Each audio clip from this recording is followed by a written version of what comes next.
Hi friends, ఈరోజు రొయ్యల curry వంకాయ కర్రీ రెండు వండాను. డాడీ టేస్ట్ చెప్తారంట.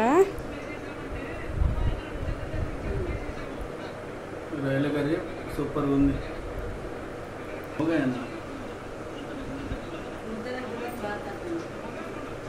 సూపర్ ఉంది. రొయ్యల కర్రీ టేస్ట్ బాగుందంట ఫ్రెండ్స్.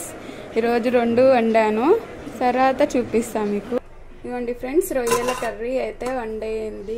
ఇందులోనే అయితే మా డాడీ టేస్ట్ చూసి చెప్పారు, టేస్ట్ బాగుందంట. అండ్ దీంతో పాటుగా వంకాయ కర్రీ, అండ్ దీనిలోకి రైస్, వైట్ రైస్ విత్ ఊదలు.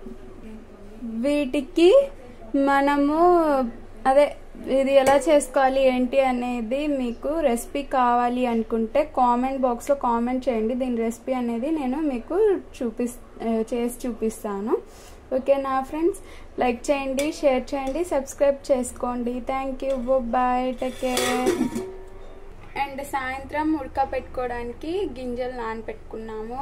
ఇందులో శనగలు, పల్లీలు అండ్ ఉలవల టైప్లోనే అది వేరేగా ఉంటాయి కదా, అవి కూడా ఉన్నాయి.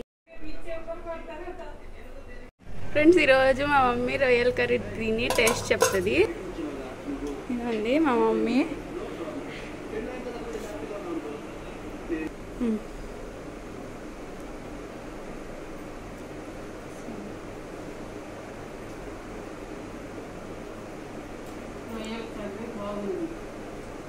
రొయ్యల కర్రీ బాగుందంట ఫ్రెండ్స్. టేస్ట్ అయితే హడావిడిగా చేశాను ఈరోజు. మంచిగా కుదిరిందమ్మా, ఉప్పు కారాలన్నీ. Thank you, bye, take care. Like చేయండి, షేర్ చేయండి, సబ్స్క్రైబ్ చేసుకోండి నా ఛానల్ని.